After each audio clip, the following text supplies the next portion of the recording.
नमस्ते गाइस। तो doctor strange in the multiverse of madness के बाद सभी का एक ही सवाल है कि वांडा का कैरेक्टर अब एक हीरो है या एक विलन। वैसे वो एक हीरोइन है। तो भाई हम सब जानते हैं कि वांडा जब फेज 2 और फेज 3 में थी तो वो कैसे एक बैड कैरेक्टर से एक गुड कैरेक्टर बनी थी, और उसके बाद उसने कई सारा ट्रॉमा झेला है, जैसे अपने भाई का मरना, उसके बाद उसके हाथों सोकोविया पे हमला होना जिसकी वजह से अवेंजर्स का अलग होना, उसके बाद अपने ही हाथों से विजन का सर फोड़ना। लेकिन यहाँ तक उसका जो कैरेक्टर दिखाया गया था वो एक गुड वे में दिखाया गया था। लेकिन जैसे फेज 4 की शुरुआत होती है और वांडा का खुद का 100 वांडा विजन आता है, वहाँ पे हम देखते हैं कि जब वो विजन की बॉडी को एक्सपेरिमेंट होते हुए देखती है तब वो भावुकता से भर जाती है, जिसकी वजह से वो पूरे एक शहर को अपने इमेजिनेशन के वर्ल्ड में समा लेती है। और यहाँ पे हमें बताया जाता है वांडा का सबसे बैडेस्ट सीन, जहाँ पे जब कोई ऑफिसर उस शहर के अंदर घुसने की कोशिश करता है तो वांडा उसका क्या हाल करती है, जहाँ पे सीन साफ दिखाता है कि वांडा अपनी फैमिली के लिए कितनी ज़्यादा पॉजिटिव है और भाई कितनी ज़्यादा डरावनी बन सकती है। लेकिन इस शो के एंड में उसे अपनी गलती का रियलाइजेशन हो जाता है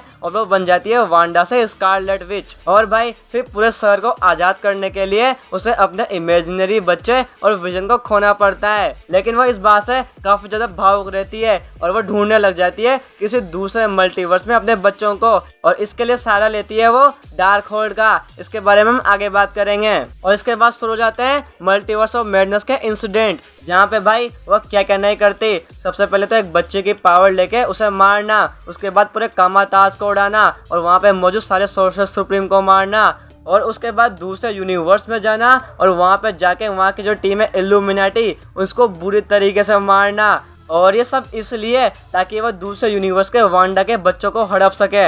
इसके अलावा भी ऐसे ऐसे कारनामे जो आपने सोचे नहीं होंगे, लेकिन इन दी एंड इस मूवी में उसे अपनी गलती का एहसास होता है और वो माउंट वांडा गोर को अपने ऊपर गिरा देती है। और फैंस इसी बात से कंफ्यूज है कि वांडा एक गुड कैरेक्टर है या एक बैड कैरेक्टर। तो इस बात को समझाने के लिए अपन चलते हैं वांडा विजन शो के पोस्ट क्रेडिट सीन में, जहाँ पे हमें पता चलता है कि वांडा अपने बच्चों को खोने के बाद काफ़ी ज़्यादा दुखी है और वो अपने बच्चों से इतना ज़्यादा प्यार करती है कि उन्हें ढूंढने के लिए वो मल्टीवर्स का सहारा लेती है और उसके काम में उसकी मदद करता है डार्क होल्ड। भाई ये पूरे फसाद की जड़, क्योंकि भाई जो कोई भी डार्क होल्ड का यूज़ करता है वो उसे करप्ट कर देती है। और इसका सबसे बेस्ट एग्जांपल मैं आपको देता हूँ कि जब डॉक्टर स्ट्रेंज अर्थ 838 में जाते हैं तब वहाँ उन्हें पता लगता है कि वहाँ का जो डॉक्टर स्ट्रेंज था उसने डार्क होल्ड का इस्तेमाल किया था थेनोस को मारने के लिए, और उसकी वजह से उनके यूनिवर्स में इनकर्जन शुरू हो गया था। और इसको मिटाने के लिए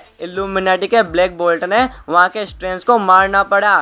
देन इसका एक और एग्जांपल है कि जब डॉक्टर स्ट्रेंज सिनिस्टर स्ट्रेंज से मिलते हैं तब उन्हें पता चलता है कि उसने भी डार्क होल्ड का इस्तेमाल किया था और उसके इस्तेमाल से उनका जो यूनिवर्स था वहाँ पे इनकर्जन हो गया था। और भाई हमने उस डॉक्टर स्ट्रेंज को देखा ही है कि आखिर वो कितना ज़्यादा बेडेस था। कि भाई ये बात तो साफ है कि कितना ही तुर्रम खान इंसान हो, डार्क होल्ड उसको भी करप्ट कर देती है। भाई डॉक्टर स्ट्रेंज जैसे कैरेक्टर नहीं बचे तो फिर वांडा किस खेत की मूली है। और भाई डार्क होल्ड ही सबसे बड़ा रीज़न था कि वांडा हमें doctor strange in the multiverse of madness में इतनी बैडेस दिखाई गई है।